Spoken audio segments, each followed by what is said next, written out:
Bigyan natin ngayon ng reaction opinion itong post ni Attorney Rowena Guanzon. Sabi niya, pitiful, nakakawa. Pitiful new Secretary of Presidential Communications Office. He will be measured immediately because he is good. Mapapasabak na sa mabigat na problema ang PCO Secretary dahil magaling daw eh. So ano yung sabak, ano yung baptism of fire ng PCO Secretary? Itong nangyari ngayon, yung ulat ng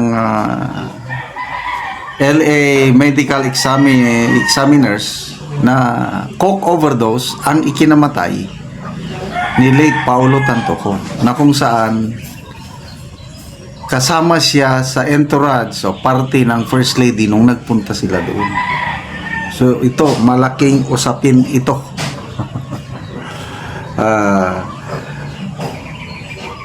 Sabi ni Noel Bia, Ma'am, bilang PCO pati Solicitor General masakit agad ang ulo. Kauupo pa lang nila, sabak agad sa gera. Okay. May halos ganyan din ang post. Ganyan din ang post ni Kipichu. Punta natin yung post ni Kipichu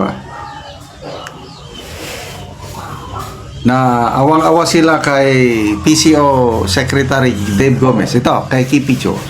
I've been thinking all day of the very tricky communication challenge that faces the new PCO chief, na bagong salang pa lang, major crisis na ang hinaharap. Good luck, Mr. Gomez.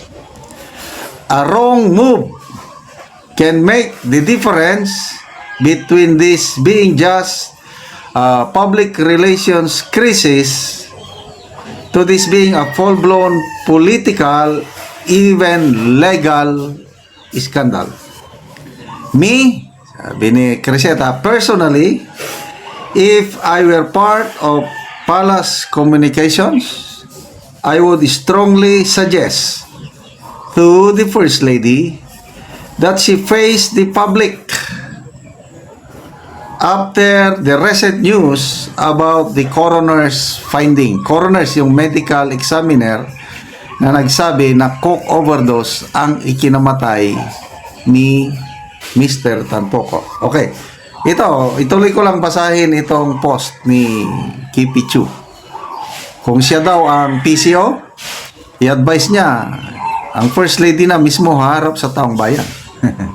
Sabi niya, my opinion would be the First Lady should explain to the Filipino people, not because she's guilty or she was part of that ill-fated party or that something criminal or illegal happened.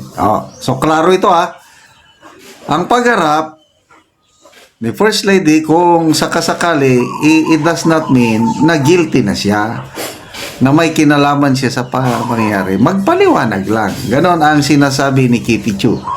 Let's say, for the record, that she was not there in the room. She does not indulge in or use of any illegal substance. And everything has already been investigated by the police. Regardless, the First Lady should face the public to explain, because she owes it to the Filipinos. First, it was a government event. Yan na nga, ginastusan natin taxpayers' money yun. It was a government event of which she was the highest ranking personality to attend. Command responsibility. Parang sundalo rin pala itong si Crescet. Nakakaintindi siya ng command responsibility. Kung private affair lang sana yon, yung parang bakasyon lang nila, magkakaibigan, walang gastos ang taong bayan, okay lang. Hindi na tayo makialam. Kaya lang, pera natin yun Yung ginastos, nasa mamahaling hotel sila, naggala. Ilang araw sila doon. Gastos natin yun. Kaya kailangan may magpaliwanag. Okay, second, sabi ni Crescent, the disease, yung namatay, was part of the entourage of a government event. We are responsible for this person even if that person is an adult because he is part of the Philippine team. Kailangan di ma-feel ng mga Pilipino na compromise sila. That the US will now have something on us because of this. If our government chooses to sweep this under the rug, I know Filipinos will not let this issue rest. Yung bang tabunan ba, pabayaan na lang, hindi tatahimik daw ang nakakaraming Pilipino. Ano sinasabi niya? Mag-open ng ammunition center depot sa Balintawak Market kung gusto nila. Sa Subic ang gusto nila kailang ililipat sa Balintawak Market. People will assume our leaders' decision won't be for our country but because hawak tayo sa leeg. May mga nababasa na akong ganyang mga opinion na dahil sa pangyaring ito, parang sunod-sunuran na lang tayo sa kagustuhan ng US. And we don't want this.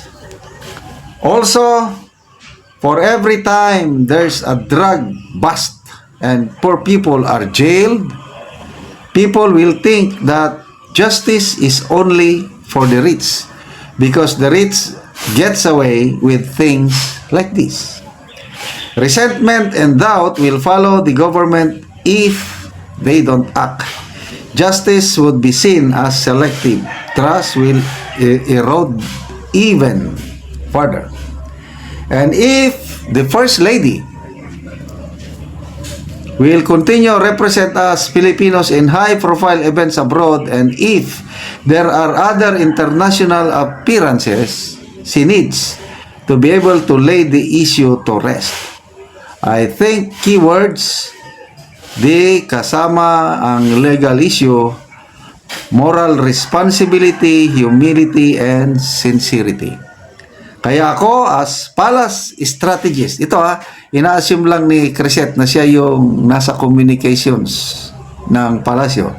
As palace strategist, I will have the First Lady address the nation and ASAP.